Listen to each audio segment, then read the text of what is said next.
Hello everyone, welcome to IAS origin. This is Anubhav Deepani, faculty at IAS origin. इस देश के 3 pillars हैं, judiciary, executive and legislature.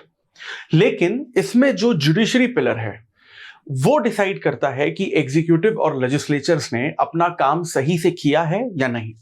और अगर एग्जीक्यूटिव और लेजिस्लेटर्स ने किसी भी तरीके से कोई भी ऐसा कानून बनाया है जो संविधान के, इस देश के लोगों के या इस देश के खिलाफ जाता है, तो जुडिशरी उस कानून को पूरी तरीके से कैंसिल कर देती है।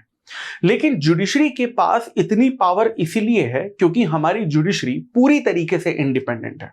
और अगर हम अपने देश को इसी तरीके से ईमानदारी से आगे बढ़ाना चाहते हैं तो यह जरूरी है कि हम अपनी जुडिशरी की इंडिपेंडेंस को बरकरार रखें। लेकिन ये जुडिशरी की इंडिपेंडेंस का मतलब क्या होता है? हम आज की डेट में बात करेंगे सुप्रीम कोर्ट को एग्जाम्पल लेकर। अगर हमने सुप्रीम कोर्ट को एक ऐसी सिचुएशन में डाल रखा है जहां पर कोई भी सुप्रीम कोर्ट के जजेस को डरा सकता है या ब्लैकमेल कर सकता है या धमकी दे सकता है या लालच दे सकता है या ब्राइब ऑफर कर सकता है, तो सुप्रीम कोर्ट बिल्कुल भी इंडिपेंडेंट नहीं है और ना ही हाई कोर्ट इंडिपेंडेंट है। अगर हम सुप्रीम कोर्ट और हाई कोर्ट को इस डर, लालच से बाहर निकाल दें और सुप्रीम कोर्ट और हाई कोर्ट को यह पावर दे दें कि आपको जैसे काम करना है आप अच्छे से वैसे काम करिए और कोई भी आपको डरा, धमका या लालच नहीं दे पाएगा, वही कहलाती है सुप्रीम कोर्ट की और जुडिशरी की इंडिपेंडेंस। और इसी इंडिपेंडेंस को मेंटेन करने के लिए हमारे कॉन्स्टिट्यूशन में बहुत सारे प्रोविजंस हमने सुप्रीम कोर्ट और हाई कोर्ट को दे रखे हैं। उन्हीं प्रोविजंस जिनसे इंडिपेंडेंस मेंटेन होती है उसके बारे में आज हम लोग बात करने वाले हैं। सबसे पहले प्रोविजन की बात करते हैं मोड ऑफ अपॉइंटमेंट। हम सभी को पता है कि सुप्रीम कोर्ट और हाई कोर्ट के जो जजेस होते हैं उनको थर्ड जज केस 1998 के थ्रू अपॉइंट किया जाता है, जिसमें उनका अपॉइंटमेंट प्रेसिडेंट के द्वारा किया जाता है चीफ जस्टिस ऑफ इंडिया की बाइंडिंग एडवाइस पर। और चीफ जस्टिस ऑफ इंडिया भी सुप्रीम कोर्ट के लिए 4 और हाई कोर्ट के लिए 2 सुप्रीम सीनियर मोस्ट जजेस से एडवाइस लेते हैं। यानी कि प्राइम मिनिस्टर और काउंसिल ऑफ मिनिस्टर की एडवाइस पर प्रेसिडेंट किसी को भी सुप्रीम कोर्ट या हाई कोर्ट का जज नहीं बनाएगा। यानी कि कोई ऐसा व्यक्ति जो सरकार के लिए लॉयल हो वो सिर्फ इस वजह से सुप्रीम कोर्ट और हाई कोर्ट नहीं पहुंच सकता, उसके लिए चीफ जस्टिस ऑफ इंडिया की जो एडवाइस है वो पूरी तरीके से बाइंडिंग होती है प्रेसिडेंट पर। यानी इस बात के लिए हम पूरी तरीके से श्योर हो सकते हैं कि जो भी पर्सन सुप्रीम कोर्ट या हाई कोर्ट पहुंच रहा है वो एक केपेबल और डिजर्विंग कैंडिडेट है, ना कि सिर्फ सरकार को बचाने के लिए सुप्रीम कोर्ट का जज बन रहा है। यानी कि किसी भी व्यक्ति को इस बात के लिए लालच नहीं दिया जा सकता सरकार के द्वारा कि तुम हमारा काम कर दो या हमारे फेवर में काम कर दो तो हम तुम्हें सुप्रीम कोर्ट या हाई कोर्ट का जज बना देंगे। ऐसा बिल्कुल भी नहीं हो सकता। इससे सुप्रीम कोर्ट की इंडिपेंडेंस मेंटेन रहती है। So IAS origin is coming up with the new UPSC GS batch, जिसमें आपको लाइव क्लासेस, रिकॉर्डेड लेक्चर, आपको बहुत सारा एक्सेस में मिलेगा। हार्ड कॉपी मटेरियल जो आपके घर तक आपको पहुंचाया जाएगा, डाउट रिजोल्यूशन क्लासेस और टॉपर सेशंस और आंसर राइटिंग जैसे बहुत सारे फीचर्स हैं। सभी फीचर्स को डिटेल में जानने के लिए डिस्क्रिप्शन में जो लिंक दिया गया है उसे क्लिक करिए और आईएएस ओरिजिन के ऑफिशियल नंबर पर कॉन्टैक्ट करिए। दूसरी हम लोग बात करते हैं सिक्योरिटी ऑफ टेन्योर की। हम सभी लोगों को पता है कि सुप्रीम कोर्ट और हाई कोर्ट के जजेस के जो रिमूवल की प्रोसेस है वो एग्जैक्टली सेम होती है, जिसमें कि पहले पार्लियामेंट में एक रेजोल्यूशन पास किया जाता है, वो स्पीकर और चेयरमैन के पास फॉरवर्ड होता है, फिर एक कमिटी बनती है, वो कमिटी रिपोर्ट बनाती है, फिर पार्लियामेंट में स्पेशल मेजोरिटी से वोटिंग होती है, फिर कहीं जाकर प्रेसिडेंट उनके रिमूवल पर सिग्नेचर या एसेंट देते हैं। यानी कि सुप्रीम कोर्ट और हाई कोर्ट के जजेस को प्लेजर ऑफ द प्रेसिडेंट पर नहीं हटाया जा सकता। इसका मतलब कि किसी भी सुप्रीम कोर्ट या हाई कोर्ट के जज को सरकार, पार्लियामेंट, काउंसिल ऑफ मिनिस्टर या मेंबर ऑफ पार्लियामेंट के द्वारा यह धमकी नहीं दी जा सकती कि अगर तुमने सरकार के खिलाफ किसी भी तरीके से कोई भी केस पलट दिया तो हम तुम्हें तुम्हारी पोस्ट से हटा देंगे। यानी कि ये जो डर है वो हमने सुप्रीम कोर्ट और हाई कोर्ट के जजेस के मन से पूरी तरीके से बाहर कर दिया है और उनको एक सिक्योरिटी ऑफ टेन्योर प्रोवाइड किया है। यह भी जुडिशरी की इंडिपेंडेंस को मेंटेन करता है। इसके अलावा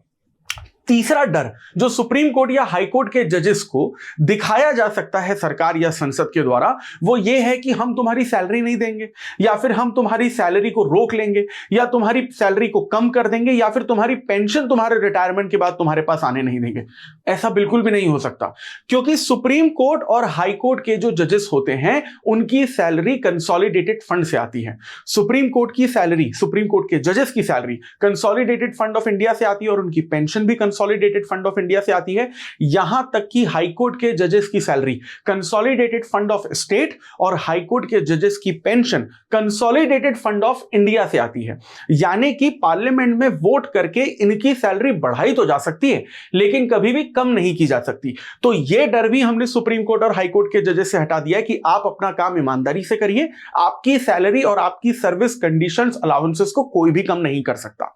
इसके अलावा यहां पर चौथा प्रोविजन यह है कि कंडक्ट ऑफ जजेस कैन नॉट बी डिस्कस्ड। इसका मतलब यह हुआ है कि अगर जजेस यानी कि सुप्रीम कोर्ट और हाई कोर्ट किसी भी तरीके का कोई फैसला लेते हैं या किसी भी तरीके का कोई वर्डिक्ट देते हैं, चाहे वो सरकार के फेवर में हो या सरकार के खिलाफ हो, आप जजेस के उन वर्डिक्ट्स पर पब्लिक प्लेसेस में सवाल नहीं उठा सकते, उन्हें क्रिटिसाइज नहीं कर सकते। क्योंकि अगर आपको सुप्रीम कोर्ट या हाई कोर्ट के किसी भी जजमेंट से किसी भी तरीके की तकलीफ है तो पब्लिक प्लेटफॉर्म पर उनको क्रिटिसाइज करने से भी क्या होगा, आप सिर्फ सुप्रीम कोर्ट और हाई कोर्ट जाइए और वहां पर पीआईएल पब्लिक इंटरेस्ट लिटिगेशन या जनहित याचिका जो इंडियन कॉन्स्टिट्यूशन के आर्टिकल 300 के अंडर आती है, उस आर्टिकल 300 के तहत सुप्रीम कोर्ट और हाई कोर्ट के वर्डिक्ट के खिलाफ ही केस करिए और सुप्रीम कोर्ट और हाई कोर्ट उस पीआईएल को एक्सेप्ट करके अपने दिए गए जजमेंट पर दोबारा विचार भी करेगा और आप जिस वजह से असंतुष्ट हैं उस पर आपसे बात भी करेगा। यानी कि सुप्रीम कोर्ट और हाई कोर्ट के जजेस को इस बात से भी आजादी दे दी गई है कि आप ये इस बात से मत डरिए कि अगर आपने कोई जजमेंट दिया तो बाहर निकलकर आपको कोई क्रिटिसाइज करेगा या गालियां देगा। इससे भी जुडिशरी बहुत ज्यादा इंडिपेंडेंट महसूस करती है। इसके अलावा यहां पर एक सुप्रीम कोर्ट का जज जब अपनी पोस्ट से रिटायर होता है या हाई कोर्ट का जज अपनी पोस्ट से रिटायर होता है तो इस बात पर बैन लगा दिया जाता है कि वो रिटायरमेंट के बाद प्रैक्टिस कर सके। यानी कि उन पर इस बात का बैन लगा दिया जाता है कि आप अब रिटायरमेंट के बाद केस नहीं लड़ेंगे। मान लीजिए कि मैं एक सुप्रीम कोर्ट का जज हूं और मैं रिटायर हुआ और आप भी एक सुप्रीम कोर्ट के जज हैं, लेकिन आप अभी भी सुप्रीम कोर्ट में हैं। तो अगर मैं आपसे पहले रिटायर हुआ और आपने और मैंने सुप्रीम कोर्ट में जज के तौर पर 5 साल तक साथ में काम किया और मेरे रिटायरमेंट के बाद मैंने ये कहा कि भाई मैं तो सुप्रीम कोर्ट में केस भी लड़ूंगा क्योंकि एडवोकेट तो मैं था ही पहले से, तो अगर मैं कोई अपना केस सुप्रीम कोर्ट में लेकर आता हूं और उस केस के जज आप ही हैं और आपने और मैंने 5 साल तक ऑलरेडी काम किया ही है, तो यहां पर क्या होगा कि आपका डिसीजन मेरे केस के फेवर में थोड़ा सा पार्शियल हो जाएगा। तो यहां पर क्या हो सकता है कि सुप्रीम कोर्ट के जज आपस में भी किसी तरीके का रिलेशन बना सकते हैं कि भाई मैं तो रिटायरमेंट के बाद प्रैक्टिस करूंगा तो तुम मेरे फेवर में ही क्या करना, जजमेंट देना। इससे जुडिशरी में जो करप्शन है उसकी एंट्री हो सकती है और इस करप्शन को सीधे एक ही रूल से पूरी तरीके से खत्म कर दिया गया है कि एक बार आप रिटायर हो जाते हैं सुप्रीम कोर्ट हाई कोर्ट के जज की पोस्ट से तो आप दोबारा प्रैक्टिस नहीं कर सकते हैं। अब अगर हम लोग एक और पॉइंट पे बात करें जिसमें हम लोग कहते हैं power to punish for its contempt. देखिए, कंटेम्प्ट ऑफ कोर्ट यानी अदालत की तौहीन, जैसा आपने फिल्मों में कई बार डायलॉग्स में सुना होगा, तो ये कंटेम्प्ट ऑफ कोर्ट 2 तरीके के होते हैं, एक सिविल कंटेम्प्ट ऑफ कोर्ट, एक क्रिमिनल कंटेम्प्ट ऑफ कोर्ट। अगर आप किसी कोर्ट में बैठे हैं और कोई केस चल रहा है और इंटेंशन ना होते हुए आपने किसी तरीके से सुप्रीम कोर्ट या हाई कोर्ट को अगर डिस्टर्ब कर दिया तो वो भले ही आपका सिविल कंटेम्प्ट ऑफ कोर्ट कहलाएगा। लेकिन अगर आप सुप्रीम कोर्ट के जजेस को बार बार क्रिटिसाइज कर रहे हैं या फिर सुप्रीम कोर्ट में जो केस चल रहा है उसके बारे में अपना ओपिनियन फॉर्म कर रहे हैं न्यूज चैनल या न्यूज़पेपर के थ्रू, तो यह माना जाता है कि आप सुप्रीम कोर्ट के जजेस को अपने पॉइंट ऑफ व्यू से इंफ्लुएंस करने की कोशिश कर रहे हैं और इसे क्रिमिनल कंटेम्प्ट ऑफ कोर्ट कहा जाता है, जिस पर कोर्ट आपको पनिशमेंट भी दे सकता है। यानी कि इस पर्टिकुलर कानून से हमने सुप्रीम कोर्ट और हाई कोर्ट के जजेस की जो सोच है, जो डिसीजन है, उसको एक्सक्लूसिव और इंडिपेंडेंट रखा है। इसके अलावा अगर हम कुछ और पॉइंट्स पे बात करें, जैसे freedom to appoint its own staff, आपने देखा होगा कि सुप्रीम कोर्ट और हाई कोर्ट के जजेस के बहुत सारे पर्सनल स्टाफ होते हैं, जैसे उनका ड्राइवर होता है या उनका कुक या शेफ होता है या फिर उनका माली होता है या फिर उनके पर्सनल स्टाफ होते हैं। इन स्टाफ को सुप्रीम कोर्ट या हाई कोर्ट के जजेस खुद अपॉइंट करते हैं। कौन उनके पर्सनल स्टाफ में रहेगा और कौन नहीं रहेगा ये जजेस खुद डिसाइड करते हैं, सरकार के द्वारा अपॉइंट नहीं किया जाता, क्योंकि अगर सरकार के द्वारा अपॉइंट किया जाएगा तो सुप्रीम कोर्ट और हाई कोर्ट के जजेस को हमेशा इस बात का डर रहेगा कि ये कोई मेरा पर्सनल स्टाफ नहीं लेकिन कोई पुलिस वाला है या फिर कोई जासूस है जिसे सरकार ने मेरे पीछे इसे छोड़ रखा है और मेरी जो सीक्रेट इंफॉर्मेशन है जुडिशरी की उसके लीक होने का डर रहेगा। इससे भी जुडिशरी की जो इंडिपेंडेंस है उसको किसी भी तरीके से खतरा हो सकता है। सकता है। या फिर यहां पर हम लोग आर्टिकल नंबर 50 का भी पूरी तरीके से इस्तेमाल करते हैं, क्योंकि article number 50 directive principle of state policy में यह कहता है separation of executive from judiciary, यानी कि अगर एग्जीक्यूटिव